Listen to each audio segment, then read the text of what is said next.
Welcome to another Eternal Mylite Project video. This is number 53, and it's going to feature DC Comics. So if that's what you want to watch, don't go away.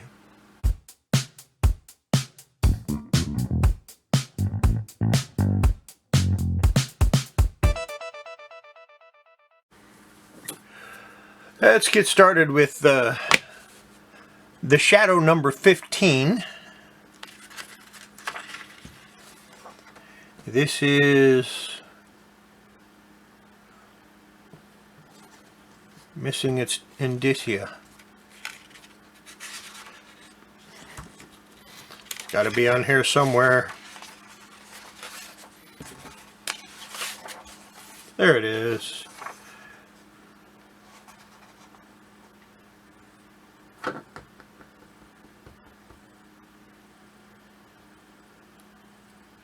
This is from 1988.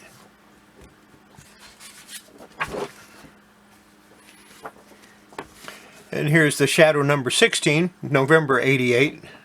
I didn't have to look inside. It was right here the whole time. October 88, November 88.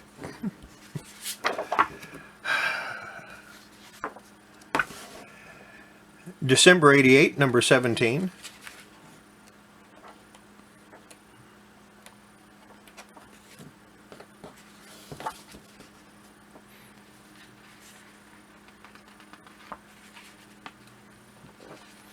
Here's Shadow Dragon Annual number 1 from 1995.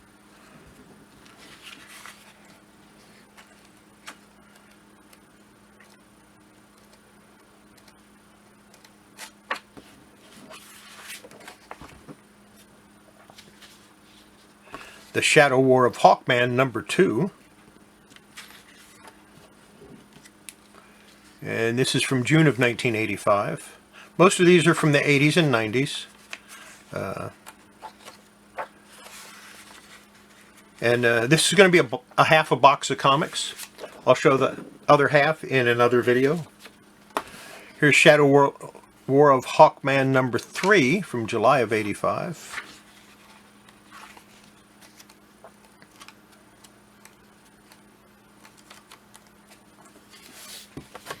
I had originally planned on releasing this video yesterday, but I didn't have it made yet because I didn't have time.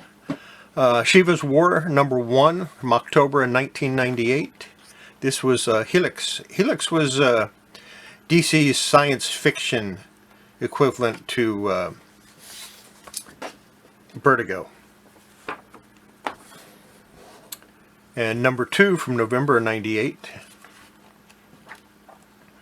It's painted, it looks like.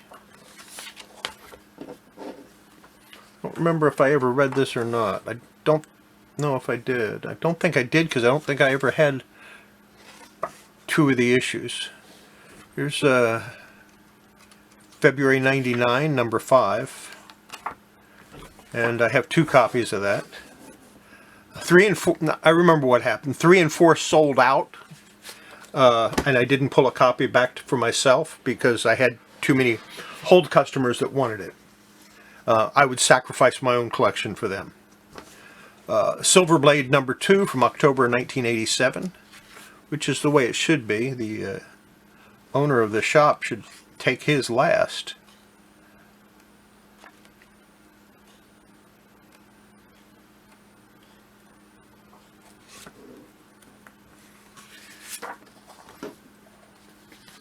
Silverblade number 4 from December of 1987. This one always had some strange characters in it.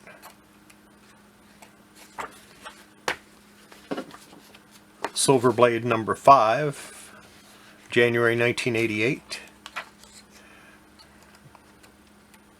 These aren't a bad read. If you get a chance to pick them up cheap, you know, like 50 cents to $1 a piece, I would go ahead and do it. Because they're not a bad read. And they originally were $1.25, so if you get them below cover price, yeah, go for it. Nice vampire cover there.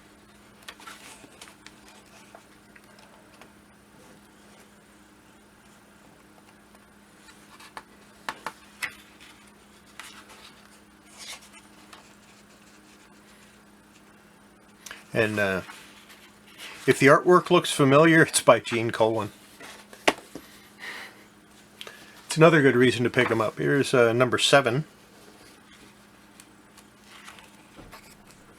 Don't know if he did the entire run or not. I'm not crazy about whoever was inking him, though. I don't think they did the best that could be done. Steve Mitchell was his inker. Not a fan of his.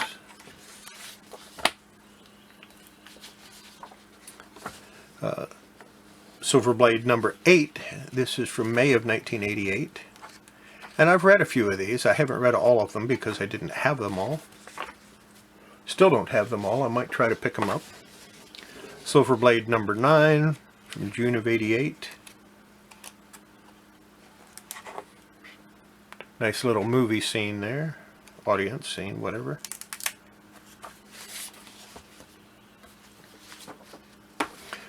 Silverblade number 10, 1988.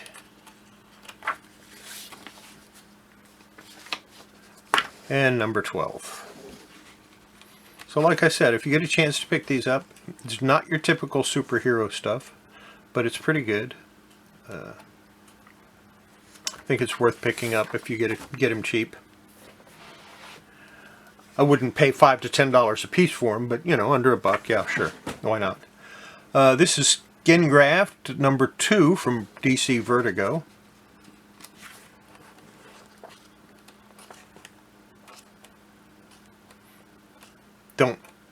This is the only one of these I have, I think. Screamer number 3. Now, I have read the entire Screamer series. I think it was a mini-series, like 6 issues long or something like that. And I thoroughly enjoyed it. This one got wet. Okay, I'll have to work on getting that separated. If I can without destroying the comic. Some steam might get that separated. I don't know. Number 5.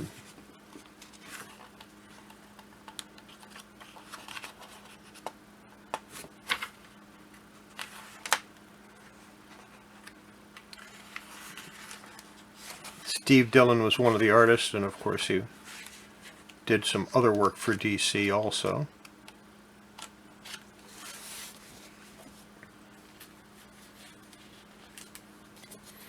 There's a couple of copies of number 6. This one is pretty badly water damaged. I'm sure it's got pages stuck together. See, that's one of the bad parts about the newer paper.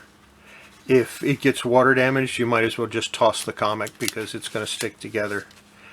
Really hard to get separation on these without damaging the pages.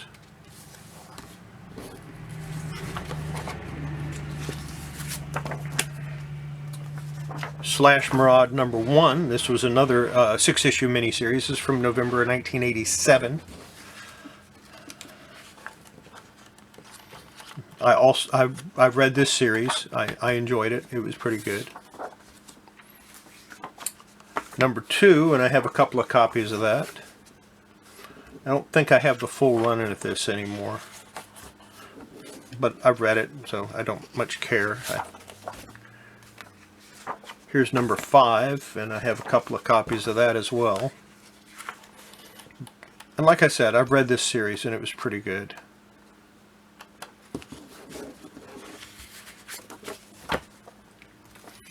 Here's number 6, and I have 3 copies of that.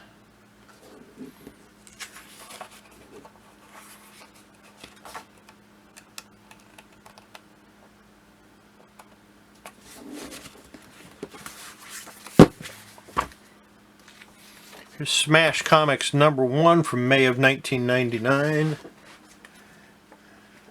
one did not sell quite as well as I hoped it would, as I have 5 copies out of 10 that I had ordered. So yeah, that didn't sell that well, which is a shame because it's really good stuff. They aren't reprints, they're new stories of old characters. of Golden Age characters.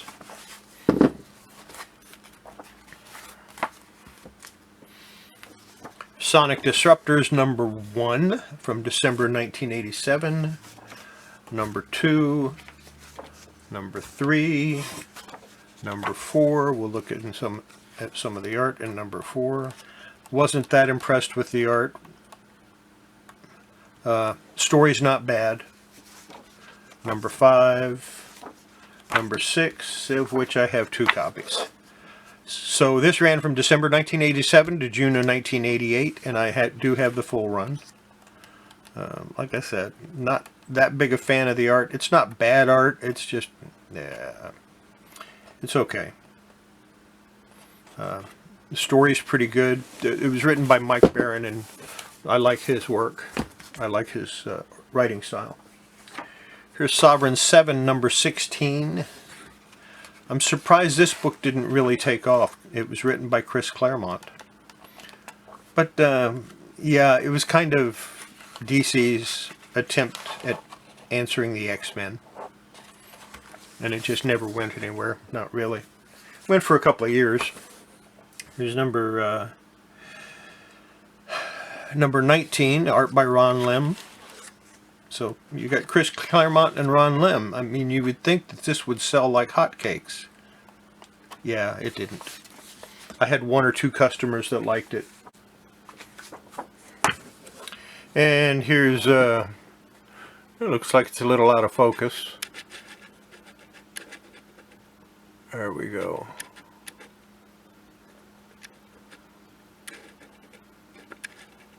Just can't seem to get it right today. There. Number 20.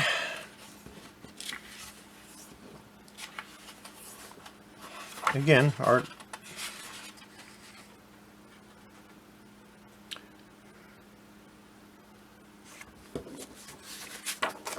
Art not by Ron Lim.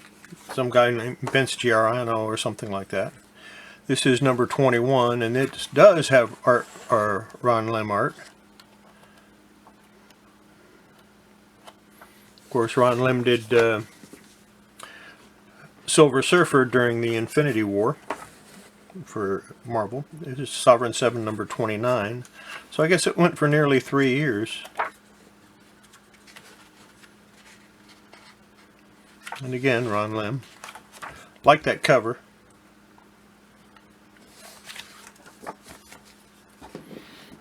Let me move these out of the way. I don't have a whole lot of comics left to go, but don't need a huge stack of them right there.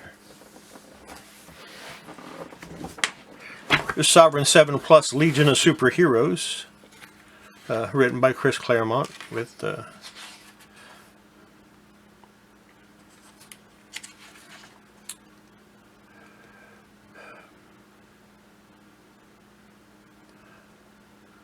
people I never heard of doing the art.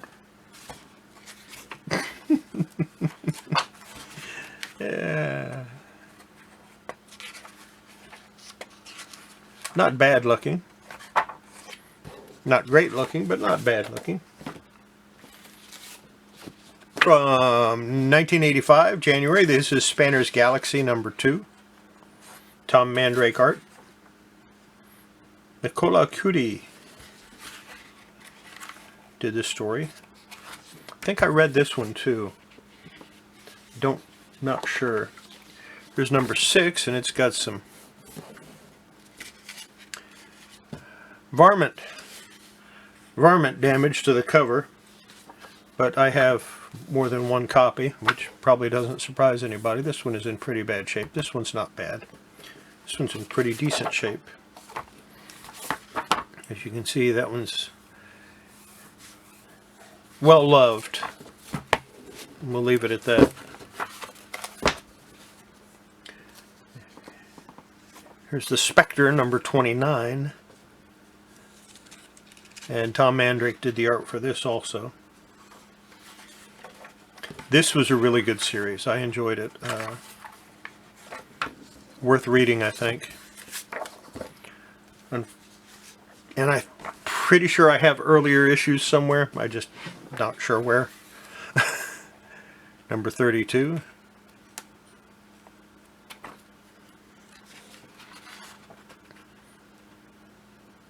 Steve Paul is the guest artist. He's pretty good. Is that Jason Blood?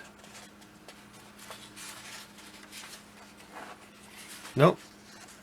Not Jason Blood. That's the Spectre's secret identity, that detective, whatever his name was. It's been a long time since I read Spectre. Tom Mandrake's back doing the art with number 48. Spectre number 49. Like this cover a lot.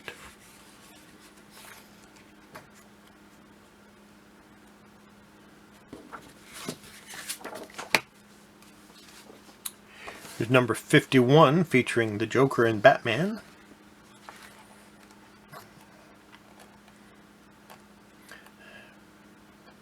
Yeah, how is it that the Spectre didn't just put the hammer down on the Joker and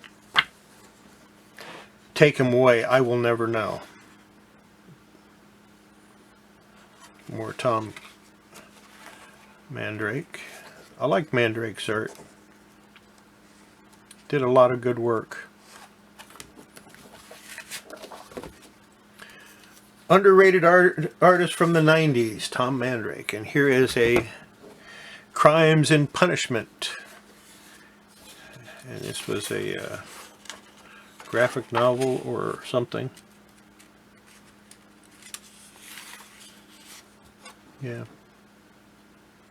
Cover and compilation copyright. Okay, so it's a compilation. It's one of the story arcs from the Spectre. But I liked the cover. It's got these neat skulls that, yeah. I only bought that because I liked the cover. Here's Speed Force, number 1. And I got a few of those. That's not bad. I have 4 of them. So you might think, well, you over-ordered, but I got like 25 copies of it and only have 4 left. So I don't think I did bad. You know, I sold 21 copies. And this is from November 1997. You know, you sell 21 copies of something, that's not bad. It would have been better if I had sold 25. But hey, can't have everything. Here's Speed Racer number 1 from Wildstorm. Now, why would that be in the DC box?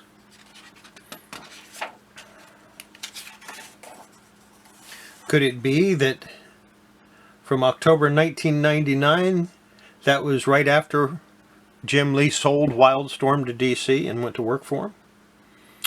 Wildstorm Productions, an imprint of DC Comics. That's because Wildstorm, of course, started at Image, and then it got moved over.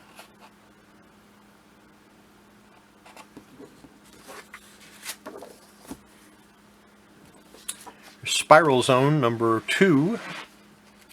Never read this one because I never had the whole series.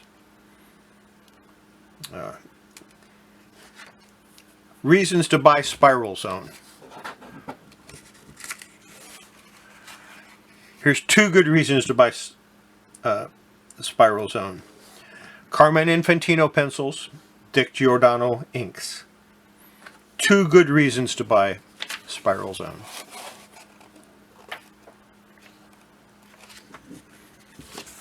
Some of the last work they did for DC. Actually, some of the last work they did, period. Here's number 3.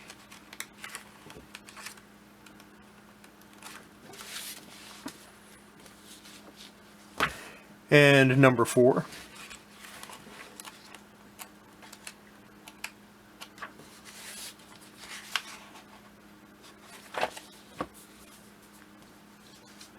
Here's Star-Crossed from Helix, number 1, from June of 1997. Writer and artist Matt Howarth.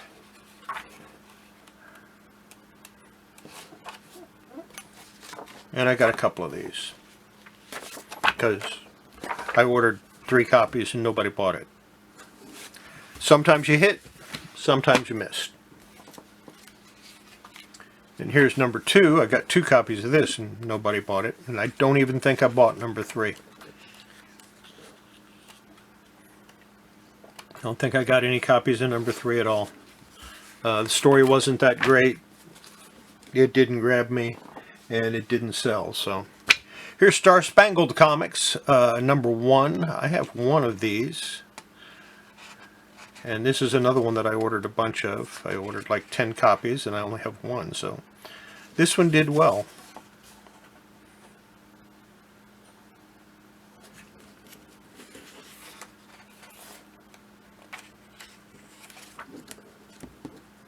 This is from May of 1999. From May of 1984, here's Star Trek number 4.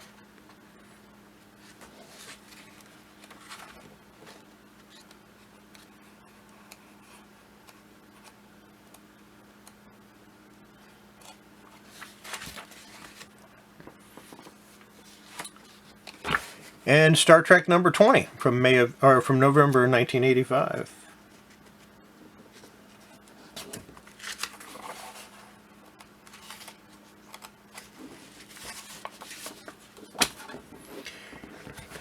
And that's the first half of the DC box. I will do the second half in a future video. In the meantime, make sure before you handle your comics or your collectibles or whatever, wash your hands. It's good for your comics. It's good for your health. And we'll see you next video. Bye.